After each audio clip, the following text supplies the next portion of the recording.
Hey, everybody, it's really good to see you here. I got Mr. Big Jason waiting backstage. We wanted to do a really quick, fast emergency live stream to talk about this email Armageddon that's coming up. So, if you're just joining us for this very impromptu live, we have a lot of information to go over in a short amount of time as I bring Big Jason out here in just a second. Now, I've known Big Jason for probably over 12 years now. And if you don't know who Big Jason is, well, if you've met me in real life, I'm 6'3". I seriously look up to Big Jason in so many different ways. That's how he gets the nickname. But it's not just because of his size. He has this huge, big brain that he's helped out lots of other high-level marketing celebrities that you probably know of. Like he's helping Jon Benson with his email. He's helping digital marketer with their email. He's helping out AdSkills with their email. He's helping out us with our email. And the list goes on and on. Now, all over social media, if you're a marketer, you're probably seeing, oh my goodness, there is this big email Armageddon that's happening. Now, I send a lot of emails. I like to collect a lot of emails, but there's some technical issues that are going to happen February 1st, just in a couple of days, that you absolutely have to know about. So I've known Big Jason for many years. He's helped out a lot of my friends, a lot of our colleagues. He's really a go-to email expert, especially on the technical things. Now, I want to preface this about Big Jason before he jumps on here. He's not only technical to talk about the technical things that are going to happen February 1st, but he also writes award-winning email copy. He runs lots of email split tests. So it's all about the copy, how you send, when you send, and with all these updates coming up, we want to make sure that you are fully engaged. So Big Jason, I'm going to bring Big Jason to the stage here. Big Jason, thank you so much for joining us today. Can you hear me okay? I want to make sure I can hear you okay. I can. Thanks for having me, Kurt. Great. Absolutely. Absolutely. Okay. So the goal is we want to do this emergency live stream. There's a bunch of stuff I know that we want to go over. And on top of that, we want to send people over the replay. So Big Jason, from a high level view, I'm going to ask you a couple of questions. I'm going to try to make this as easy as possible for everyone. Before we talk about what the big effects, actually, from a very high level view, there's a big thing happening. What's the date that everyone needs to pay attention to, Big Jason? February 1st. That's the doomsday. Now, doomsday, is there a new law that's coming in? Why is it that all the ISPs or all the internet service providers, email providers, have to be doing this by February 1st? Sure. All the email marketers need to be doing it because Gmail, Yahoo, Apple, Microsoft, they're sick of all the spam. Some studies showed 90% of all emails sent are spam. And they're like, we're sick of this. We want people to lock things down. We want things to be more secure. We want less spam. So here's the list of requirements. You need to do this by February 1st, or we could just start sending all your emails to spam. By the way, there's some weird function on the new Macs. I don't know if you know this, but like if we do a thumbs up or we do certain hand gestures, like balloons will come up. I don't even know how to reduplicate that stuff. Okay, so yeah, you got all those fun buttons. Okay, so February 1st, this is going to happen. Now, who does this affect, just to be specific? If I'm collecting leads just a little bit, let's say I collect under 100 leads a month, or I'm only emailing 50 to 60 people. Does it matter to me if I'm only emailing 50 to 60 people? Yeah, that's a lot of miscommunication on that. I don't think you should even worry about that because the requirements February 1st are stuff that you should have been doing sometimes over 10 years ago. So if you only have 5,000 contacts per day is the criteria. But guess what? After February 1st, if you're only emailing 50 leads per day, Gmail and Yahoo and Apple are not going to be like, oh, if you're not authenticated properly, or if you're emailing old leads, we'll give you a pass because you're not emailing five. No, it's the minimum requirements are still good for everybody to do, regardless if you're reaching that criteria of 5,000 contacts per day. So it's something everybody should be doing. Okay, so there's a couple of different groups that this is being broadcast on. This is being broadcast on my personal profile, on YouTube, on Instagram. So lots of different levels of experience out there. So let's talk about this. You mentioned something this should have been done years ago. So it sounds like, just to repeat, it doesn't matter your email size. If you are sending an email for commercial purposes, you essentially have to abide by these new rules. Is that right? Correct. We'll talk about this in a second. There's a thing called DMARC. It's basically like say you use Entreport, right? So Absolutely. you need to tell Gmail, Yahoo, yes, Entreport is cool. I like them. They're sending emails. They have my permission. Yes. And then you have Joe Blow who wants to send hair loss pills to his list as you, Kurt Malley or Black Box Digital Products. You want to tell Gmail and Yahoo, no, they're not allowed to do that. So I hear what you're saying, but my brain's kind of thick on this. This is why you help us out with our stuff, and this is why my business partner Nick helps handle so much of this stuff. Let's just say I have a smaller email list. I mean, really though, what's the likelihood of someone who's going to try to steal my domain and start mailing different offers? Do you see this happen all the time? Like, how worried do I really have to be about something like that? You don't have to worry about it until it happens. And then your email reputation tanks because you have somebody spoofing your address. And guess what? The least amount of footprint you have in the marketing space, the smaller you are, they're probably more appealing to a spammer who wants to spoof because they know you're probably not paying attention. That makes sense. That makes sense. So let me ask you this. What happens if someone is watching this video, and I know we're going to go into this, the specifics of what to do. What happens if they watch this and absolutely do nothing? They're just kind of looking at this and they're just like, hey, look, this email thing sounds great. Big Jason says I have a small list. I should pay attention. I don't think anybody's going to spoof my email. I won't even worry about it. What happens to those people? They're not going to get the best deliverability. They're going to be emailing older leads. They're not engaged. Some of those leads are going to turn into what we call a spam trap. Those are leads that are not a real person anymore. They've abandoned the account. And Gmail and Yahoo, Apple, Microsoft, they keep those accounts active to detect spammers, because if you're emailing these leads that are not engaging with your list, in their opinion, Gmail and Yahoo, like only a spammer would email these leads. So even if you have a smaller list, you're emailing these spam traps, they're going to start dinging you, and eventually they're just going to classify you as a spammer and send you to spam or junk folder. Okay, this is one of the reasons I wanted to do an interview with you as well too, is because you have a vast knowledge on this, and I want to boil this down even more. So, okay, so let's say I have a small list, medium list, large list. Doesn't matter. We need to make sure that there are certain things that we absolutely have to adhere to. Now, we'll talk about the technical stuff in a second, but you said something, we recently had a webinar that was really quite interesting, is you said, because I want to go back to what you said is spam traps, what that means exactly. So you said that Google eliminated a bunch of different emails, and by eliminating all these different emails, if someone, let's even say with a small list, if someone with a small list is emailing these eliminated emails, Google now can tell, or Gmail can tell, wait a minute, these people aren't even getting emails anymore. This person keeps sending emails. This must be sent through spam. Could you talk a little bit more about what that means exactly? Sure. So that means, so when you get ready to send an email from your email service provider, let's just say Entreport, ActiveCampaign, Aweber, and you choose the segment you want to send to, or the list, you're not really checking to see if they've clicked or opened recently. You're emailing really broad, really people that haven't engaged in over a year. And Gmail and Yahoo see that, and they're like, this is not a good mailer. They're not sending good email. They're sending to old leads. They just don't give a damn, or they're a literal spammer. We can't really tell if they're just a bad email marketer or a spammer. So we're just going to classify them as a spammer because they're emailing these old leads that don't even want their content.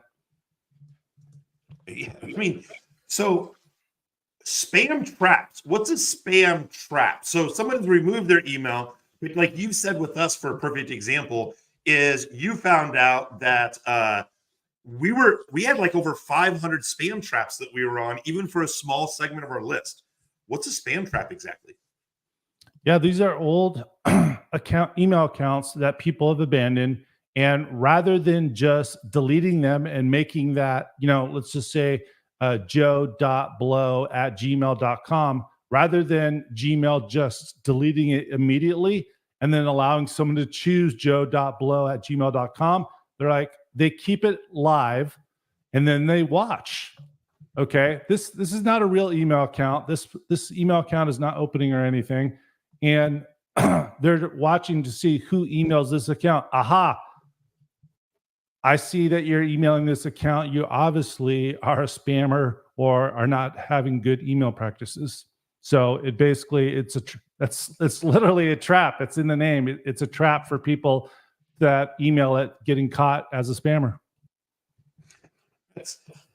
It's kind of interesting because I always hear of like, oh, spam traps. Oh, they're set up by these special agencies to monitor. No, it's just signals of like old dead accounts and just okay. So before as diving even more into the spam traps, how do people avoid that type of stuff? Like, how do they avoid mailing people over and over and over who are not basically with an active email? Sure. It's going to depend on your ESP, Aweber, Entreport. You're basically going to create a segment and you're going to try and find the sweet spot. Okay. So the good sweet spot to start off is 30-day clickers and maybe 2-week openers. You email that segment, people who have clicked within the last 30 days, people that have or opened in the last 2 weeks, and you do that for a week. Like, okay, this is pretty good. I'm getting like 47% open rate, 3.2% click-through rate. This is really good. Then the next week, you say, all right, well, I should say this. Before you do that, you want to clean your list, because if you do a list cleaning service, that's actually going to identify spam traps on your list, emails that are not deliverable, emails that are no good anymore. You want to get those off, and then you can safely expand the segment that you're mailing to. So like I said, we start with 30-day clickers, 2-week openers. The next week, maybe let's try 45-day or 60-day clickers and maybe 30-day openers. And then you're either going to be like, okay, the first week I did, 45% open rate, 3.2% click-through rate. I only went down to 42% open rate and 3.1% click-through rate. When I expanded that, okay, this is great. Now let's maybe try 75, 90-day clickers and maybe 45-day openers. Oh, wait a second. My open rate went down to 29%. My click-through rate went down to 0.5%. I went a little too far. I'm emailing a lot of unengaged people. Gmail, Yahoo don't like that. So let's bring it back to that 60-day clicker, 30-day openers, and that would be your sweet spot. Okay, now that makes sense. So one of the things that you talk about, you just mentioned, is segmenting your email list. I know there's a lot of people out there that just get a whole bunch of leads, or they just get leads and they just keep on mailing people. They don't really work on the segment. So now they could be sending to these inactive people. They could be sending to these spam traps. What happens to someone if they're not actively, it's the best way to say this, only sending to engaged people? We'll talk about having to cut those lists, but what happens if someone doesn't manage that engagement part of it and send a segment list like you just mentioned? Yeah, their IP and or domain reputation is going to go lower. And how you know that is, I can share on the screen Google Postmaster if you want.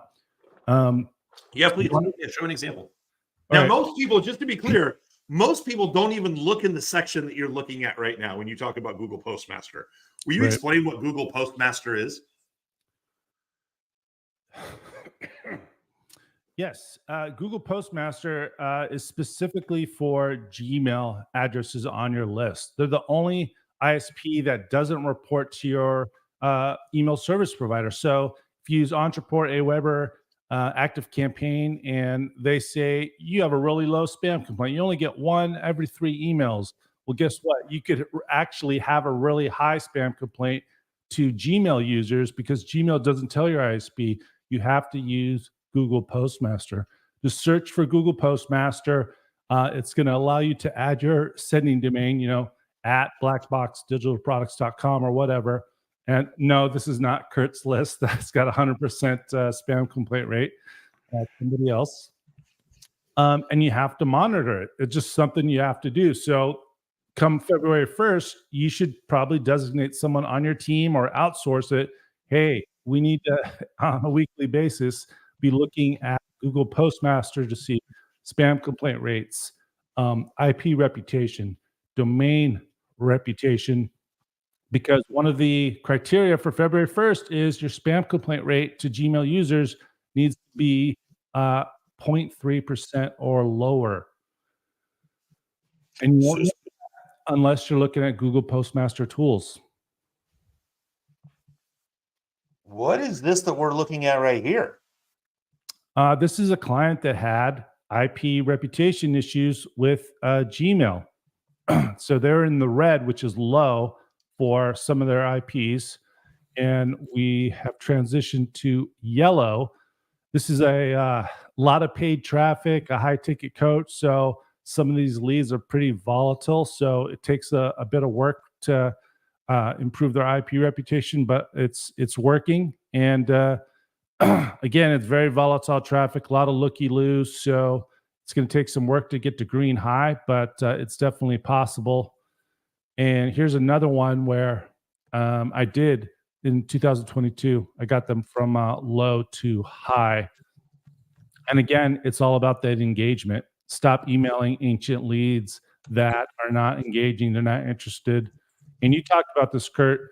A lot of it, you got to stop the bleeding from your current emailings. You got to stop emailing such old leads that haven't engaged in 120 days, 6 months, a year. But it starts off when the opt-in process. You can't just let new cold leads go 30 straight days and they haven't even opened, right? So you got to set it up. You got to set it up and clean those leads out right from the get-go so they don't just get on your list and hurt your reputation. That's great. That's great. So a lot of the settings that we're going to be talking about here in just a couple of minutes, I know I'm trying to say what's the best way to say this. Most people don't even look at this kind of stuff. I know when we did a webinar, you came out and you're like, okay, we just got to change these 5 or 6 different things because this is what I thought was amazing. You're like, contact your email service provider. There's not an easy button for them to hit, for you to hit. All the instructions at each ISP is going to be different from the others. Sometimes the techs you talk to will understand this. Sometimes they don't. It's not like setting up for us with Facebook Cappy. There's one way to do it. You just hit these buttons and you're good. So what will people, from a high level view, what do they need to start to look into that they probably never popped the hood? Where's the first place that they're even going to look to even make some of these changes themselves if they wanted to do that? Sure. I think the simplest way for no matter what service you're using is literally during the workday, get on live chat and just say, hi, I want to make sure my sending domain is properly authenticated with your service. What do I do? And they'll be like, here, follow this documentation. It should have screenshots and step-by-step walkthroughs, maybe a video or two. And that's probably the simplest thing to do. Because if you search, I've seen this a lot of ESPs, they literally have both new documentation and old documentation, but the old documentation doesn't reference the new documentation. So depending on which link you click, you could be, setting up the old way that doesn't even work anymore.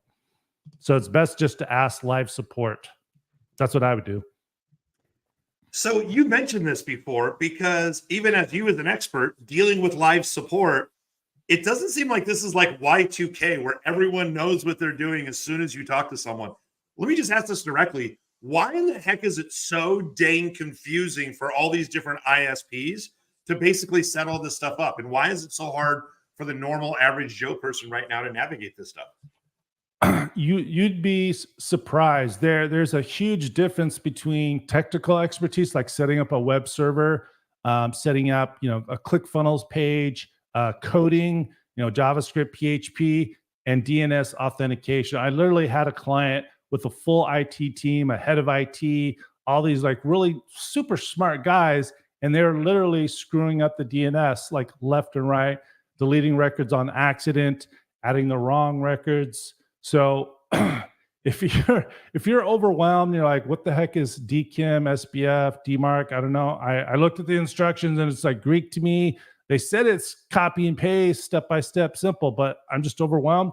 You really want to have someone that knows what they're doing do it. And like you were saying, you can't just rely on live chat sometimes because they're tier one.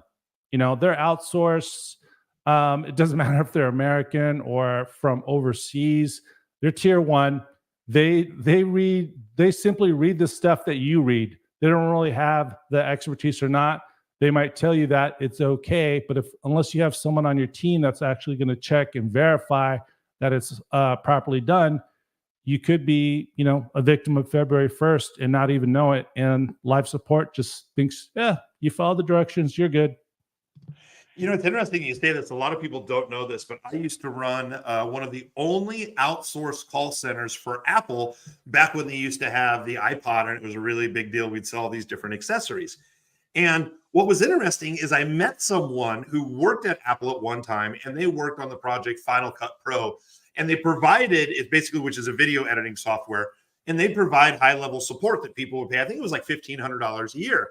And the guy from Apple basically tells me, he's like, do you know what kind of support that we offer for an extra $1,500 a year? And I'm like, what's that? He goes, our internal Google. Well, what do you mean?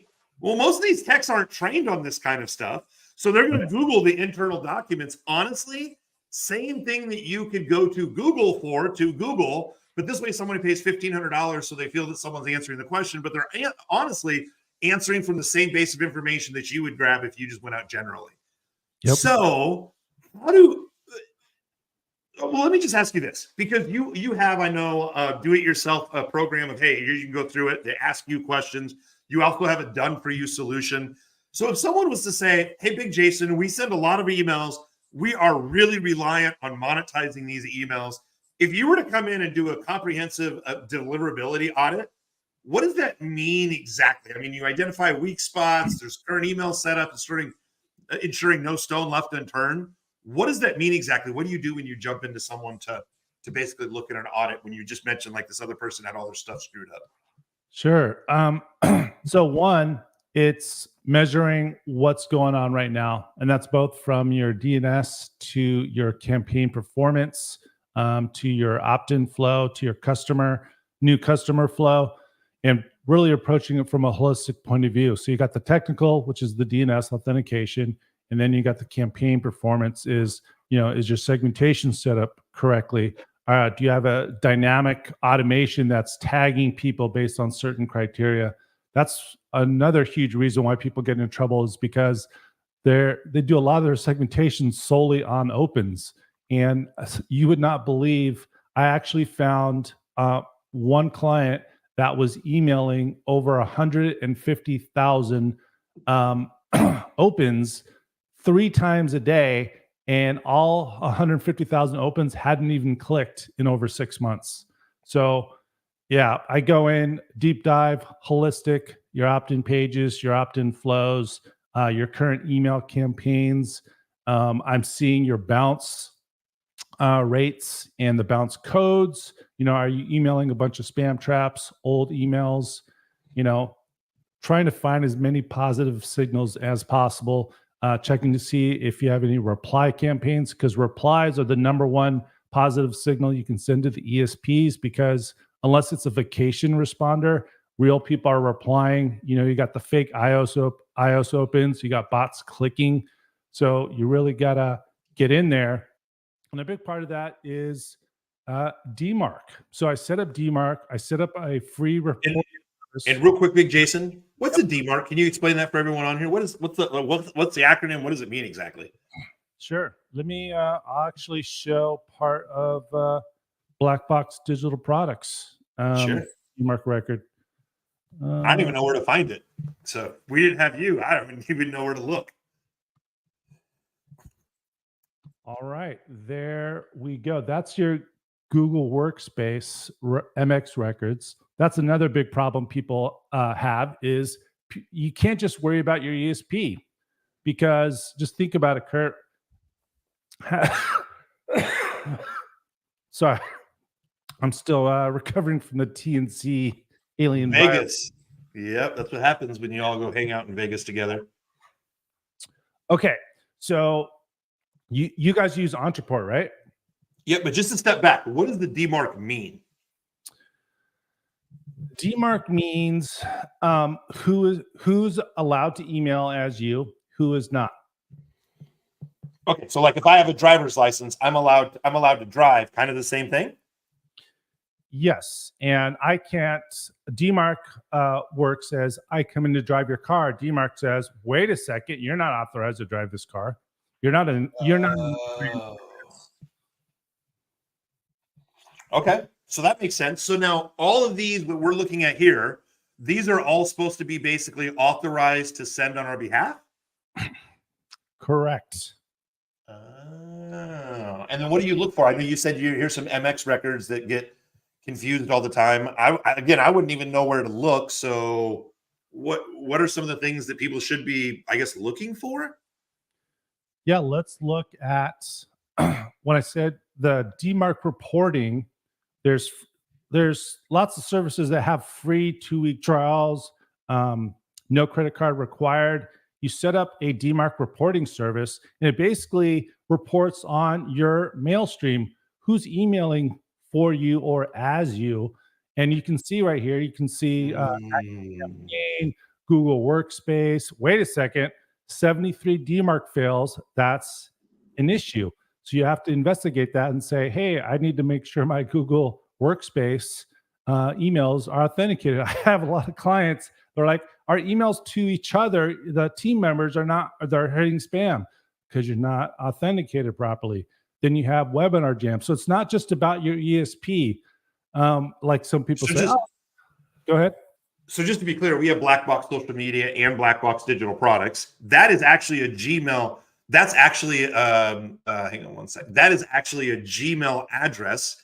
Mm-hmm. And then we're going to use that. That is technically the Google Workspace from what you had mentioned here before. And then Webinar Jam would basically say when there's follow-up emails coming out from Webinar Jam, we want to hook it up so it looks like it's coming out from us. So that's where we have all these different people who essentially are authenticated to send on our behalf. Is that right? Correct. And just to be clear, this is not Kurt or Nick's list. This is another customer. But yeah, that's what DMARC reporting does for you. It tells you all this. And if you want to look, analyze this, the DMARC fails are important. But what's really important is you see the SPF and the DKIM columns. Yeah. Yep. Those three. Yeah, the three acronyms I don't know anything about. Yeah. Look at the ones that the SPF and DKIM is 0%. So Webinar Jam is 0% SPF success and 0% DKIM. What is that? What does that mean? It's not authenticated whatsoever. All those emails most likely are going to spam. So that was the big question I have for you. I'm going to take this off the single view and I'll come back here in just a second. Okay. Because there's, by the way, the StreamYard's really weird because there's two buttons you hit. One, go back to this screen, or the second button, it will kick you out of this thing. So I'm trying to make sure I don't kick you out of this. Okay. So interesting kind of question here. So if that's the best way I can ask this. I always like to ask you, how do I know if my emails are going to spam besides someone calling, which never happens, to tell me, hey, by the way, your emails are going to spam? What you're showing me here is if people were to look in the DMARC report, they would be able to see roughly how many of their emails are actually landing up in spam that no one's looking at. Is that correct? Somewhat. This actually gives you a picture about your authentication if it's set up correctly. It depends on the email, the Gmail, Yahoo, whether the criteria is after February 1st, it's like almost certain that the Webinar Jam emails will go to spam. So right now it just means, my emails from Webinar Jam are not authenticated. DMARC is failing. It's probably going to be a spam issue. If you want to find your inbox placement rates, you're going to use an inbox placement testing service. They have seed addresses, and they'll test it, and they'll be like, hey, you have a 80% spam placement rate, stuff like that. So just authentication, and you most likely have a spam issue. So all the stuff that you're showing me here, I've been doing this for 15 years. I didn't even know that this stuff existed. Obviously, this is one of the reasons that we are, well, not one of the reasons, only one of the reasons we're friends, but this is why you help us out so much. I know you can help out a bunch of other people. And depending on where you're watching it in the stream, you'll see, and that's right, I got this little thing right here. Big Jason has put together a do-it-yourself program to know exactly what questions to ask and exactly what to do with your own ISPs to get you all set up on this. So Big Jason, I don't even I've heard of the DMARC. That's actually a reference in telecom where your phone line comes into your house. I've never heard of the DMARC on here. I've been doing this 15 years. I don't even know where to look on here. So you do talk about that you have a do-it-yourself program and you also do this for other people. So there's 3 buckets that people are really in right now who are watching this. Thanks, Big Jason. I got it. Hold my beer. I'm going to do this myself. Or it's like, hey, look, I'm going to take this course. But if you're like me, when I take a course, I got to ask questions of the person who designed it because there's lots of unique situations out there. I know that you do that. But I also know that there are other people that, like in Vegas, Jason, you just handle everything. Let's talk about those 3 buckets. Bucket number 1, if you're going to do it completely on your own, what kind of experience should you have? What kind of time does it take to do it? Where do you have to kind of start investigating it? How long will it take you to learn this and implement it? Let's talk about bucket number 1. If someone wants to do this 100% on their own, what's the good, the pitfalls, good, bad, and ugly? Sure. Well, just FYI, literally 100% of quote unquote experts that have said, hey guys, the February 1st requirements, it's no big deal. This is easy. You probably already have it done. 100% of the time, I'm on their list. They don't have it set up correctly. So there's that. And then 2, I've been doing this for over 15 years. I worked at an ESP where I managed over 45 sending domains at the same time for months on end. I worked with the former head of deliverability for Maropost. My best friends on deliverability have been doing deliverability from 2022 to 27 years. At some of the biggest ESPs in the world. I don't pretend to know everything. When I don't know something, that's who I go to. I don't go to someone who just got online like 3 years ago and they're trying to scam Gmail and do all this fake crap. That's not proven to work and can actually send you to spam.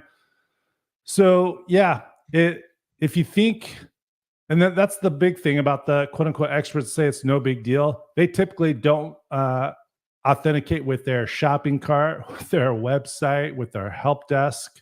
They're usually worried about just their ESP. And as we already showed, you've got Google Workspace and WordPress, all that stuff that you have to worry about. So depending on how many different authorized services you use to send email for you, like WordPress and SendGrid and all that, and then monitoring DMARC, because DMARC is going to tell you like, okay, these people are emailing for you. Are they authenticated? No, yes. It could take anywhere from 2 weeks to 30 days. That's why typically when I do it for people, I always do an initial 30-day audit because you want to set up DNS. You want to find, and most people, they usually forget. Like I've had people say, no, I just use ActiveCampaign. That's it. And then I see the DMARC reports. I'm like, are you sure you're not using Webinar Jam? Because it says right. I was like, oh yeah, I forgot. We set up Webinar Jam and it's like evergreen webinar. We're doing that. Oh yeah, we send our membership login details from WordPress. I forgot about that. And so it takes a while to check all this stuff out, make sure it's all properly authenticated. Test again. Don't just rely on your tier 1 support at your ESP saying, oh, you're good to go. You're really verifying everything, both from, again, technical DNS and campaign performance, segmentation, opt-ins, all that good stuff. So just so I understand, because I barely understand this information overall so far, I just don't understand. Why don't the ISPs, just like where you can call them up and they can just hit an easy button, like, Do you have to provide like personal information? Are there just so many different variables? Like, why can I not just call the ISP and they just hit a button? They're like, oh yeah, you're one of the thousands of people that need to do this. Like, why do I have to go in there manually? Why don't they just automate the whole process? Just look for any of your friends that are typically paid traffic affiliate marketers. It's their fault. They've just caused so many headaches and so much spam that Gmail and Yahoo are just sick of it. And like I said, depending on your system, your setup, and how many different SaaS apps you have, there's just so many different variables that Gmail and Yahoo just don't know who's authorized and who's not. They're like, we want you to tell us now, February 1st, yes, I authorize this person to email for me. No, these people are not allowed to email for me. They want to, they're just fed up. They just want to know. I have actually a little video clip that I'm going to play that I found this morning.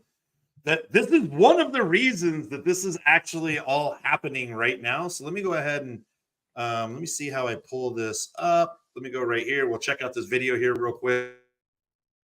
Do you have trouble losing weight? I also had problems, but I found a solution. Jon Goodman lost 200 pounds in just 3 months. How Jon Goodman lost 200 pounds with advice from Dr. Oz. Jon Goodman looks amazing after losing 200 pounds. I will tell you my secret. I was at dinner with Dr. Oz and explained my weight problems to him. He explained to me to try these weight loss gummies with a special ingredient that helps Jonah Hill and Adele lose weight. This works like magic. Your body stops producing excess fat. And after I started using them, I lost 200 pounds in just 3. Yeah, that's the reason all this crap is happening.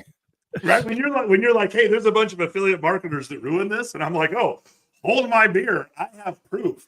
I mean, this is actually the second one that I've seen. I saw this Jon Goodman one. I also saw another one where it was a celebrity endorsing this product that you could tell was a deep fake. So now that email is getting cleaned up a bunch, we were talking about 3 different buckets. Do it on your own. Now, what about, so I want to finish the do it on your own.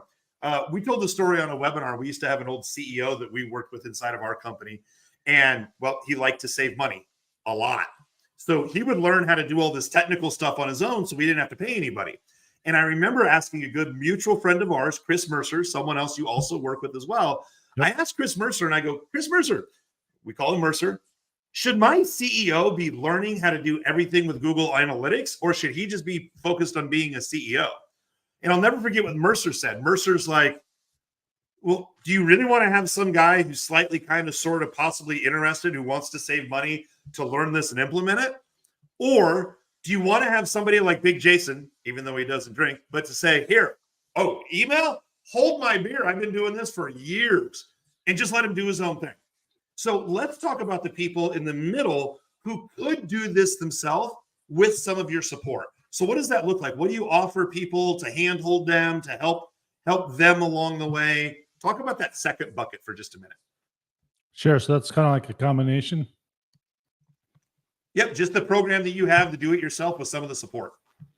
Yeah. So I basically have step-by-step walkthrough videos. Some of them are specific to certain ESPs like ActiveCampaign, Entreport.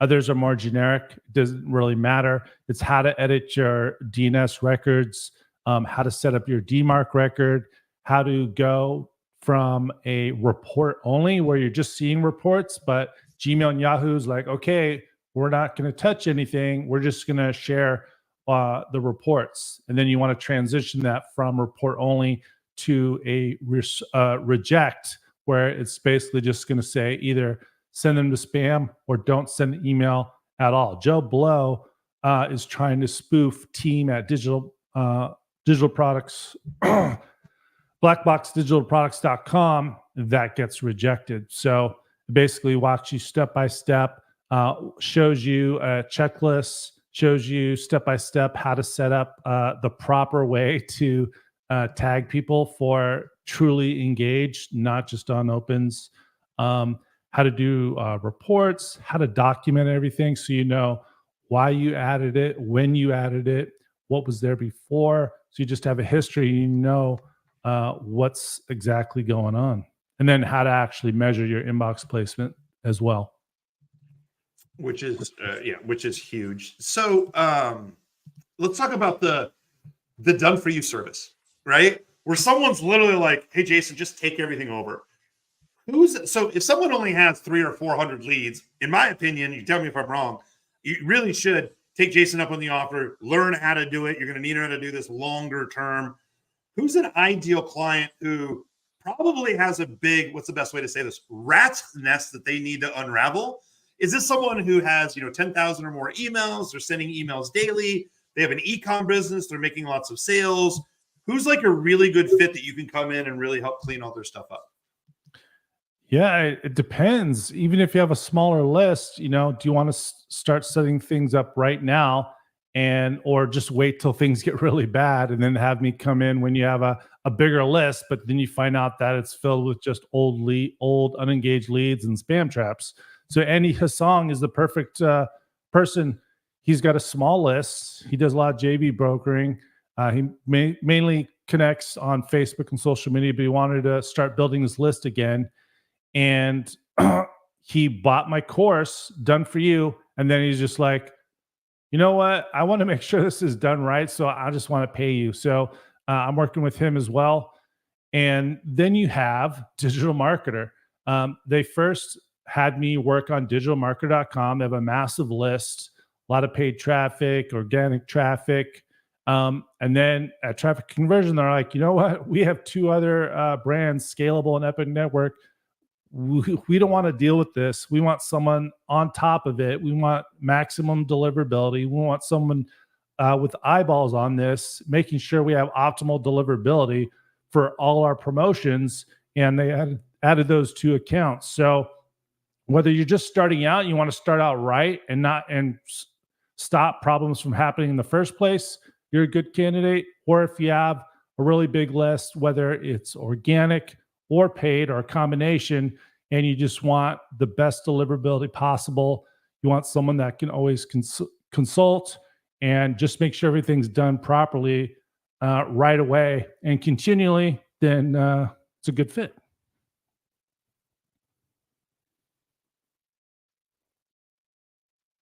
There we go. My mic was muted. So one of the things that we have right now is we end up getting a whole bunch of leads that come in.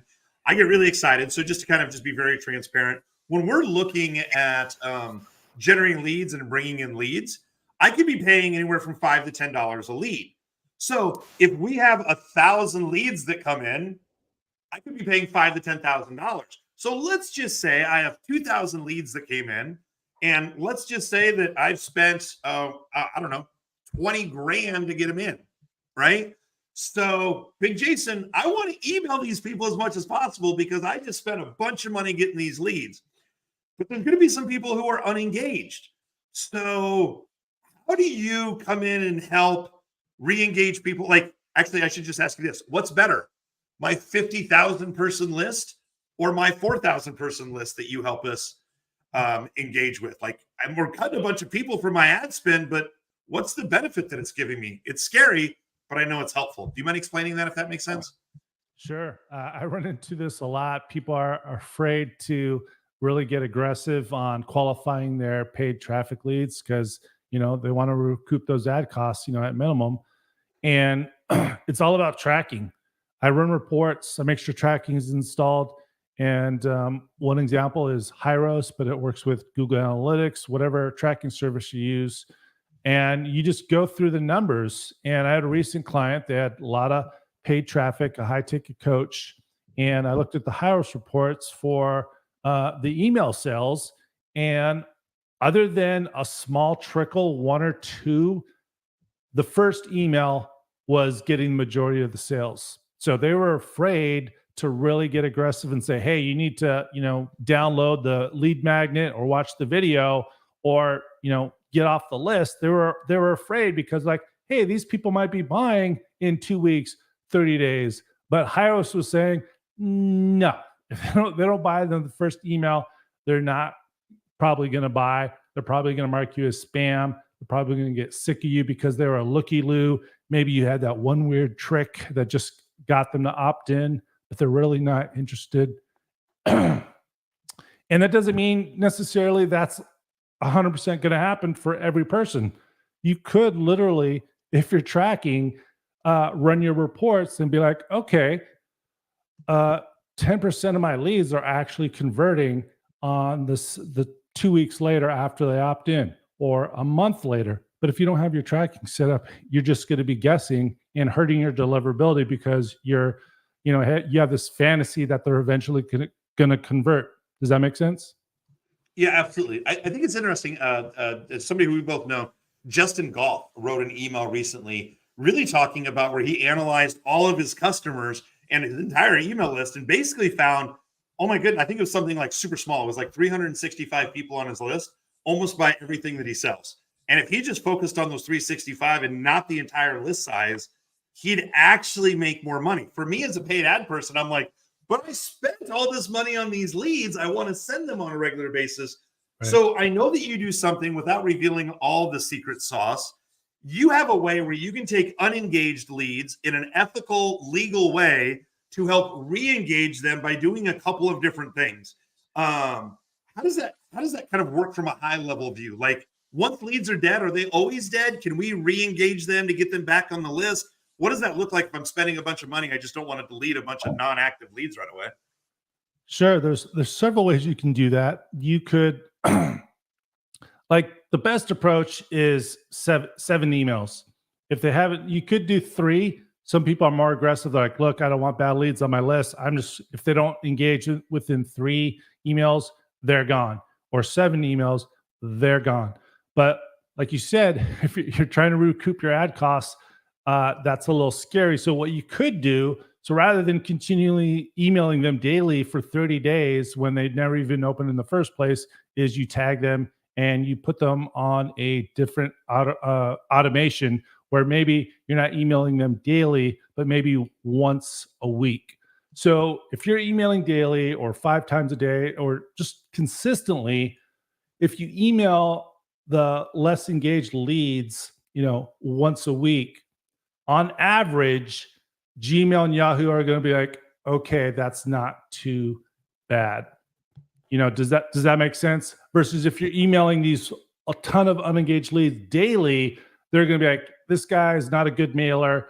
All these people, they don't like them. Versus, okay, once a week, let's do a Dean Jackson 9-word email and reach out and see if they're, are you still interested in, paid ads for Facebook, something like that. That's one way. So like, I know one of the things that you do for the fulfillment services as well is set up user-friendly segmentation and auto tagging to make sure that it's always set up right. When you say auto tagging, you just said something that was really important. So it sounds like I'm not emailing my entire list the same. I'm going to email some engaged, some unengaged, but it sounds like there's some other processes that should be working in the background to always make sure that you're getting the most value out of the list. Tagging, is that something that you do on the back end? Does your ISP help do that? What do you mean when you say tagging to make sure that we're on the right list? Yeah, so your ISP will do that. You can set up automation specifically just to tag people. You're basically looking for opens. Again, you can't just rely just on opens, but you do opens, clicks, website visits, product purchases. And then when they do that, you're going to tag them based on the recency. Then you have recency. So yes, they clicked an email. When did they click email? Is it within the last 7 days? That's like, if you have a really big list, 1-day clickers is really good. But for most people, it's not really going to be a lot. But 7-day clickers is good. So that's a good measurement. You should have that in the spreadsheet. Okay, January, we had, 2,000 7-day clickers. So 2,000 contacts in the last 7 days has clicked. Let's try and beat that for February. Then you have 30-day clickers, which is really good. And you just set it up in the automation so that every 7 days, have they clicked? Yes. All right. They get the tag, 7-day clickers. If they go 7 days and they haven't clicked, that 7-day clicker tag will get removed. And it just basically cycles back and forth. Every email you send, it'll tag them. Did they click? Did they open? Did they go to the website? Oh, they didn't click in the last 7 days, but guess what? you hit them with the Facebook ad, and they just purchased. Okay, that's a 7-day, engager. I know one of the things that you've done for us that you put in people in I think it was 3 or 4 different buckets. Bucket number 1, Kurt, Nick, email these people daily. And then we forget about it for 2 days. And then we get a text message from Nick or from Big Jason. Keep emailing those people. Okay. And then once a week, we email some others. And it's like once every, I think it's 2 weeks, we email a third bucket. And there's a fourth bucket that helps kind of with the re-engagement. Yep. Leslie has a really good question. I'm just going to go ahead and display this on the screen because actually, what I learned from you, Big Jason, correct me if I'm wrong, if I'm actually a little bit more aggressive, that can actually be better for my list versus just saying, hey, I'm only going to email people once a week so I don't bother them. Can you answer this and kind of shed some light on this? Yeah, that's actually a really good question. Yeah, volume and consistency is huge. So you don't want to be, I have a promotion, you email daily for 3 days, 5 days, 7 days, and then you're like, okay, I don't have a promotion. And then you just stop. And so basically Gmail and Yahoo, they see your volume go down to flat lines, and then you go back up and just emailing promotions. Then you stop, and then you go back up. They don't like that. So they could send you to spam. They could throttle you so your emails are not going out on time. So you want to stay consistent. Obviously, daily is the holy grail. But I would say minimum 5 days a week. I've had clients who, just because the bandwidth, personnel, it was 3 days a week, but that's better than once a week or once a month. So just as much as possible, you want to do that. And it could be a combination of promotions, could be a combination of content as well. Another question for you. What about like newsletter ISPs or ESPs like Beehive and all, like, is that doing all the automatic stuff for you? Do you still need to kind of go back there and do some of the stuff we're talking about? Thoughts? Yeah, there's this OG of deliverability, Laura. I forget her last name. I'm on a special deliverability Slack group. She likes to call these, they're not really ESPs, they're SaaS apps that send email. And that's really true. They're not really advanced on this deliverability stuff. I know last time I looked, Beehive, you had to have a certain tier on their plan, the $80 per month plan, to get truly authenticated. I had a client that had Beehive, and they were failing DMARC because Beehive just didn't have the knowledge or expertise to have the proper DNS capabilities. And they're like, well, we'll let you authenticate properly if you do our $80 a month plan. And then Ghost was even worse. You had to upgrade to their $200 per month plan. A really big copywriter that everybody would know if I mentioned their name, I had to have them upgrade because there's like, yeah, we kind of like Ghosts. It's very convenient. We write a blog post that sends the email, and I'm like, okay, that's fine. You're just gonna have to upgrade to the $200 per month plan, and to get the proper authentication. So you gotta watch out for these SaaS apps that send email. So you said something before, and I wanted to interrupt you and ask about this. Whoops, let me make sure I bring this comment down here real quick. This is what happens live. Leslie says, thanks, by the way. Thanks, Big Jason. Okay, so another thing. For us, clicks, running ads, there's this iOS privacy thing. Not all clicks actually add up. And I was talking to some other mutual friends of ours, and they're like, I want you to think about this. Open rate and click-through rate is not 100% because of all these different privacy things. Do they open the image? Do they not open the image? So you're talking about open rates and click-through rates. How important are open rates? Like you gave that one thing, that one example where somebody sent a whole bunch of emails over a long period of time and nobody clicked. Are open and click-through rates highly accurate, not accurate, just kind of a barometer to go by? Can you talk about those two numbers for a second? Sure. Open rates are still valuable for a baseline. So even if you have a lot of iOS users, and some people like Klaviyo and ActiveCampaign will actually separate what they allege is real opens versus a fake open. And you have people like Entreport saying that's BS, and you can't detect that. So it's kind of up in the air. But regardless of whether you have fake iOS opens or real opens, you can use it as a baseline. So is your average open rate 45%?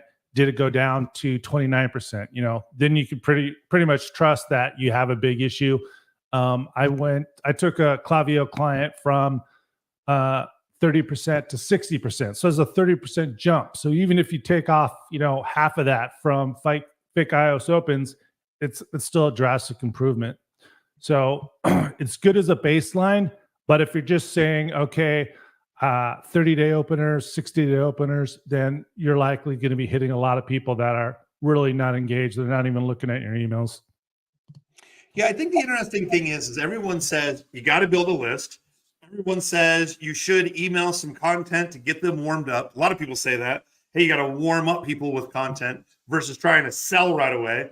I was always taught from when I first got started, I'm trying to think of the individual's name that Michael Kimball. Do you remember that name, Big Jason? From many years ago, back in the real estate era? Sounds familiar. This is somebody who's been doing this a long time. And I always ask, and I'm like, well, do you send emails to warm people up? And then, before you ask them to buy, or do you sell something right away? I'll never forget what he said. He goes, Kurt, when people opt in or when they're looking at your content, they're in heat for that specific topic and that specific solution.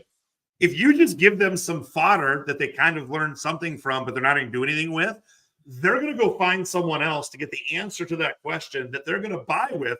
And once they buy with that person, they're going to stick with that person until that person provides really bad customer service or bad customer service experience where someone goes to search on their own.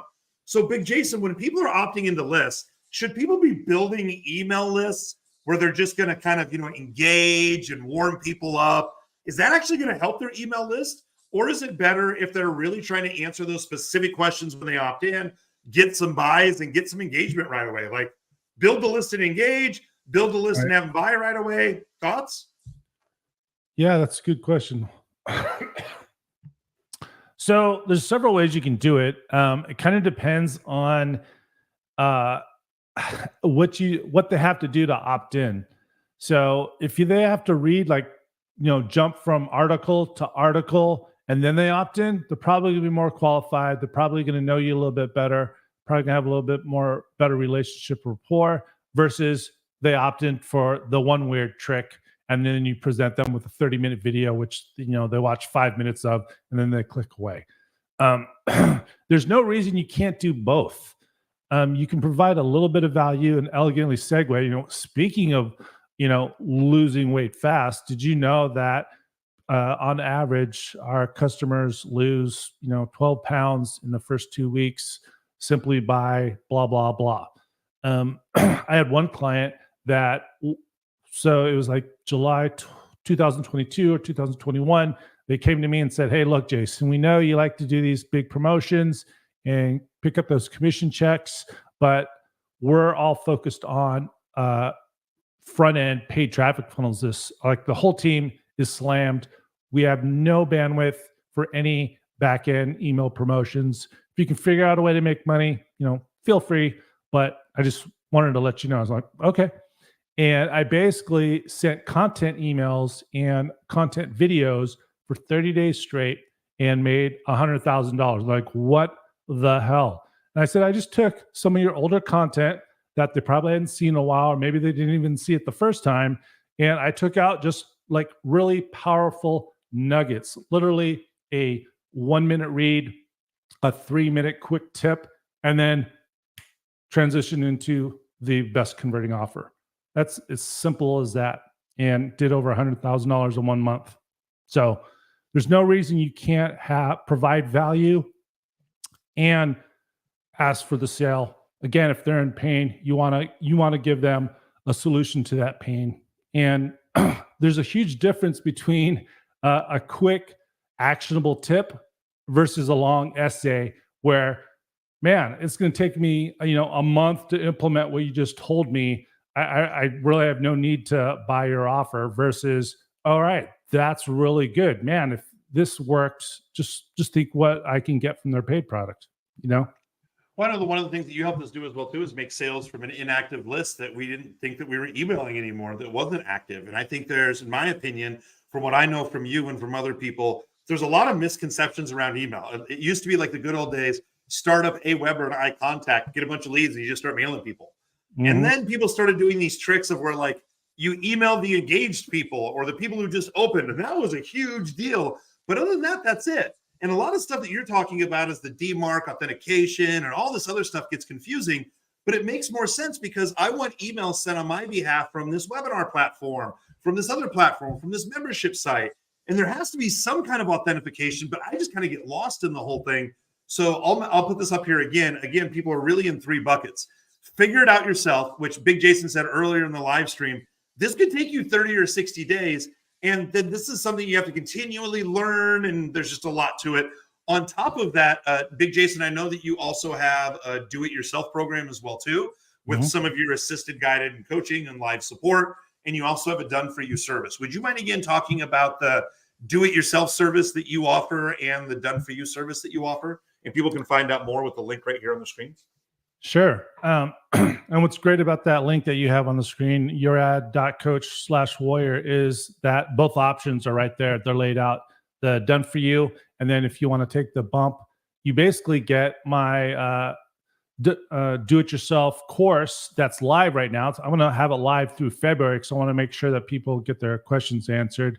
And then you have the bump offer, like you get the course so you can give it to one of your team members, like, hey, get into the Facebook group, go to the membership area, follow along, but then let's have Big Jason set it up right from the get-go, and then you can maintain it for us. So there's really 2 options. Follow along, watch the videos, ask your questions, do it yourself with a little help from me while the course is live. And then if you want, you can take the bump offer and have me, a minimum 30 days, just set up everything exactly the way it needs to be to get the most emails delivered to the inbox, to not just meet the minimum requirements for February 1st, but like exceed them. Basically, if you're going for the minimum requirements for February 1st, it's basically you're intentionally going for a C average.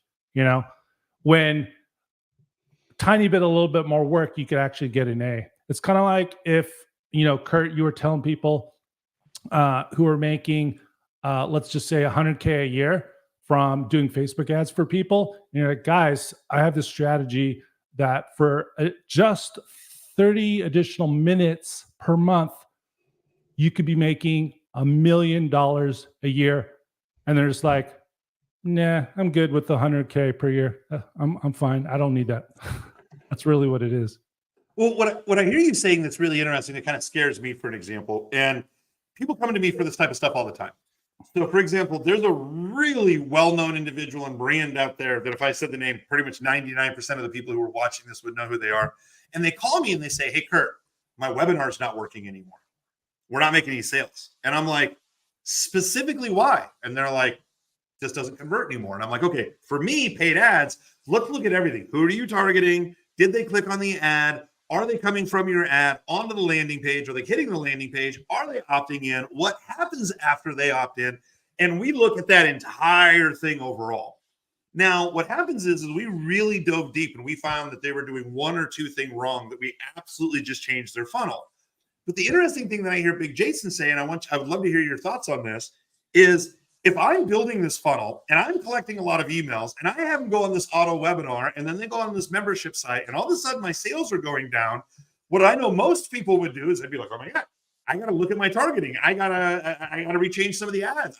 The opt-in rate still seems the same, but nobody's really buying, only to later discover that if you looked at the webinar jam for the automated webinar, that all of the replay emails weren't being sent out for months. So it wasn't that we were converting bad. Most people would go try to fix the ads, fix the presentation, but it's the email deliverability.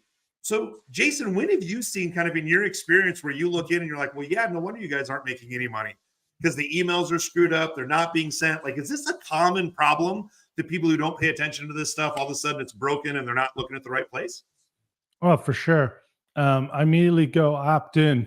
And if it hits my Gmail spam folder, that's a red flag. It doesn't mean 100% of your emails are going to spam, but if someone just opts in, they've never interacted with you before and goes directly to spam, that's a huge issue.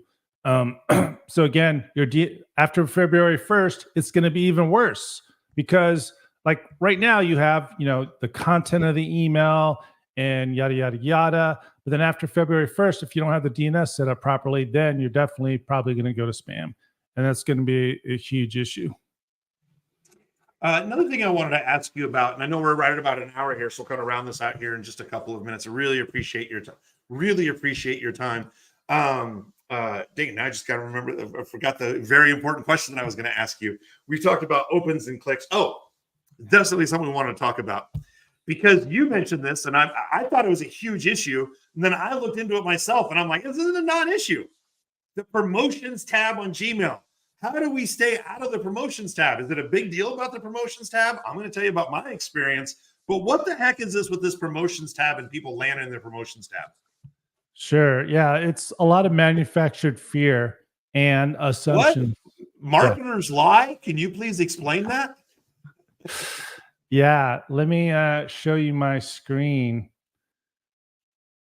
So here's a what I call a Gmail promo tab con artist. They're in the promotions tab saying how to get inside the best box. They like to say that they like to confuse people that promotions tab is part of deliverability when it's not. And their subject line ironically says the promotions tab costs businesses billions of dollars in losses. Parentheses, if I were to guess. Exactly, as they're in the promotions tab themselves.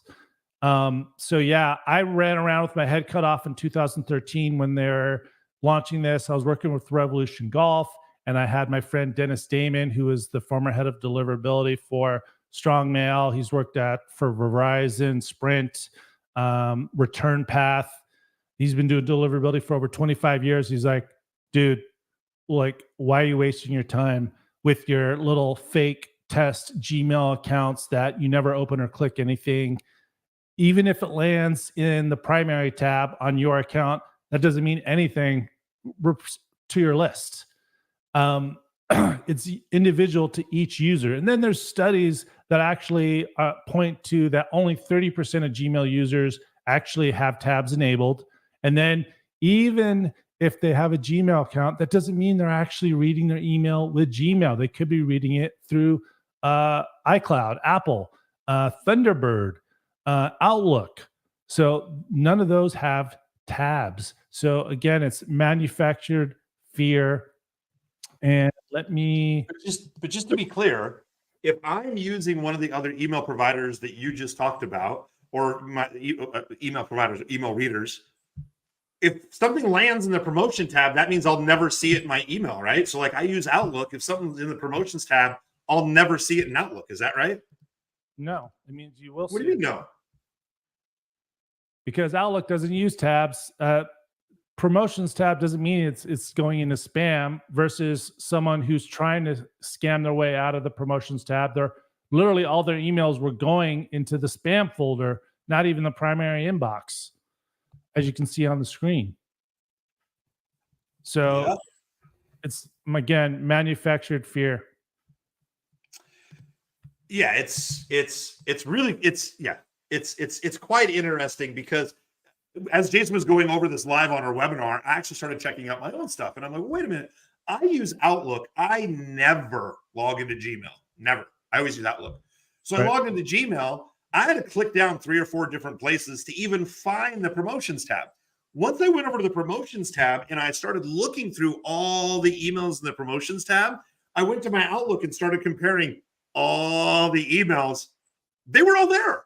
There's like you said, there's no promotions tab on Outlook. So people are saying, get out of the promotions tab. But I think you gave the stat, and maybe I misheard this.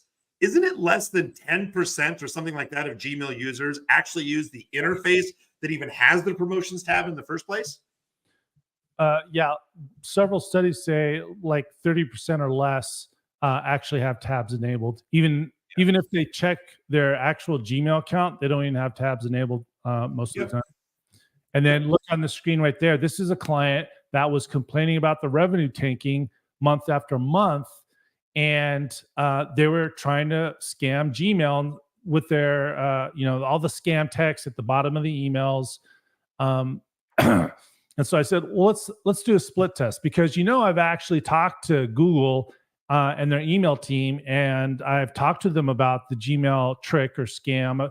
And they're like, and they've told me literally on the phone, yes, if we catch you trying to game the system and what you're describing is, it leaves a trail, we will send you to spam if we catch you trying to game the system. So I said, let's just test it. So version A with the Gmail trick, and this is a really big test. Version A with the trick has over 228,000 contacts. Version B has over 228,000 contacts. Version A with the scam had 9.27% open rate. Again, these con artists promise the world if you do their trick.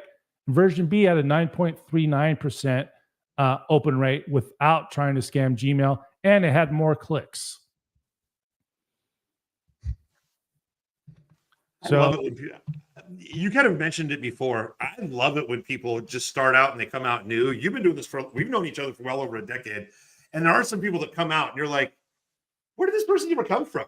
What are these? Oh, that sounds like a smart new idea. And then you have an expert like yourself that comes through, and then you're like, no. Just because they're new and they're a great marketer and they speak loudly doesn't mean it's true. So very, very, very, very important. Big Jason, go ahead. Look on the screen right now. This is another big test, over 226,000 contacts per version. You hear a lot of this BS about, oh, don't use images. You get better deliverability with just plain text looking HTML.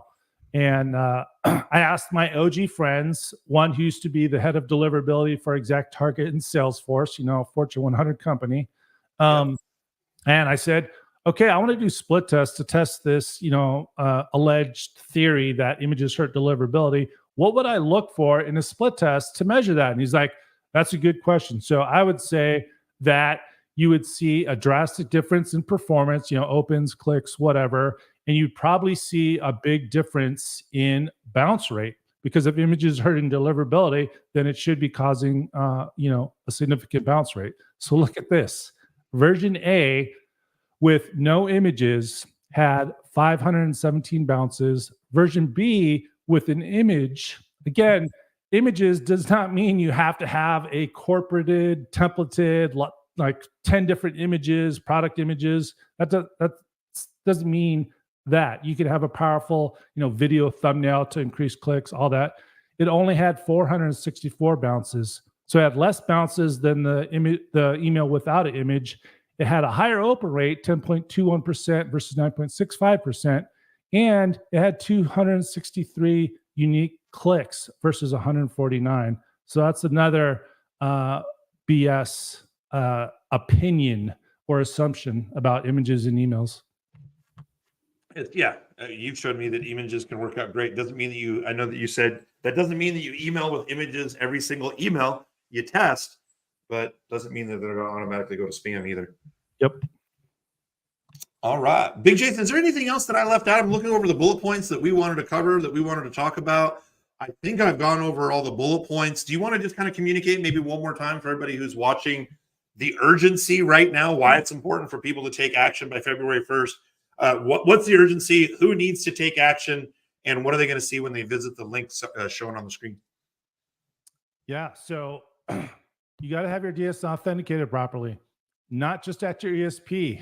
If you have a membership site, a WordPress site, a help desk, if you have an SMTP provider like SendGrid or Mailgun, you got to make sure all of that's authenticated. Take a free 2-week trial, no credit card required. Go to redsif.com or Easy DMARC. Just search for DMARC reporting and take one of their free trials. Follow the directions, hire somebody, get that DNS authenticated. So you basically are telling, again, hey, Gmail, hey, Yahoo, hey, Apple, Microsoft, my ESP is authorized to send emails for me, okay? My Webinar Gem account is authorized, yes. Hey, I don't know this Joe Blow selling, penis pills. Do not send emails from my domain with this idiot over here. He's not authorized. These people are. Low spam complaint rates. Again, Gmail is not going to show up in your ESP. They don't report to Entreport, Aweber, Maropost, ActiveCampaign. You have to set up your Google Postmaster tools so you can monitor your spam complaint rate, your IP reputation, your domain reputation. I don't know if I've ever heard you say this, and I don't mean to interrupt, but you're basically saying if someone with a Gmail address marks me as spam, it is not communicated over to Entreport, Active Campaign. I would have no idea if people are reporting me to spam unless I look into the things that you're talking about, right? Correct. Active campaign or Entreport could say you have a 0.1% spam complaint rate, and you're just like, oh, great. Gmail and Yahoo said 0.3% was the ceiling. I'm only 0.1%. I'm good.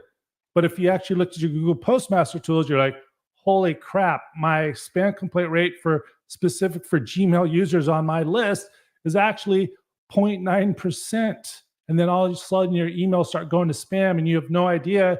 And you're just like, but Active Campaign said I have hardly any spam complaints. What's going on? It's because of Gmail. Wow, had no idea. Again, this is why we say over and over and over. You can either 3 buckets, figure it out all on your own, which sounds like it would cause me to drink a lot and give me a headache. Number 2 is to do it yourself. If you want to learn how this whole thing works and work with Jason directly, he can help answering your questions. He set all this up. You can see that in the link. Or if you're someone, we have a lot of friends on our list who have reached out to me personally and said like, hey, can you just send me Big Jason's contact information? Like, this stuff sounds mildly interesting, like watching some paint dry sometimes. Can you just have somebody else take care of it? Because unless you're really into it, there's a lot of things that you have to do and watch out for. And again, like Big Jason, this is what you do. This is what you live and breathe. As you travel around the world, this is what you help other people do. So I don't know why so many other people want to try to figure it out themselves, because I don't know what we would do without you. We just know it'd be really complicated and we'd have half the deliverability that we have right now. For sure. Yeah. Any other final closing words that you'd like to tell everybody else before we jump off?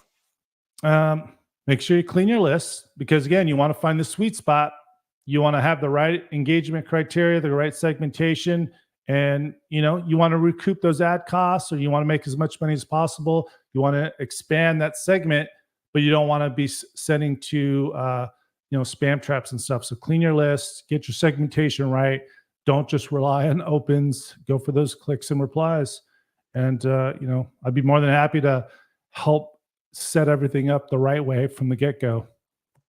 Absolutely. Well, Big Jason, I appreciate your time here. I encourage all of you, make sure you check out the link, find out what Big Jason has to offer. There's this big Armageddon that's about ready to happen with your email deliverability. Hope this live has been able to give you some really good insights.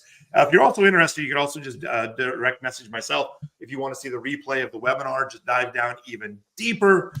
But man, I got to tell you, Big Jason, this is really eye-opening. Again, this isn't the stuff that necessarily interests me, but every time that you talk, I'm like, oh, I had no idea how big this is going to be and how many people it's going to affect. So again, thanks so much for being here. Really appreciate it. And one last example. Yeah. Another big client that probably everybody knows, I fixed their help desk. They basically had probably 5-year-old DNS records that didn't even work anymore. And the help desk had sent like 1 or 2 emails like they do saying, hey, update your DNS records. And of course, my client didn't see it. So every single customer support ticket for months was going into spam. So, so it's very important that you get every authorized email provider authenticated. Absolutely. All right, Big Jason, thanks again for your time once again, sir. Really appreciate you. If anybody else has any other questions, again, yourad.coach/warrior. If you want Jason's personal insight, I would absolutely take it, because we do, and this is what we do all the time. So, all right, everybody, I appreciate you, Big Jason. Thanks, everybody, for joining the live stream. Take care, everybody.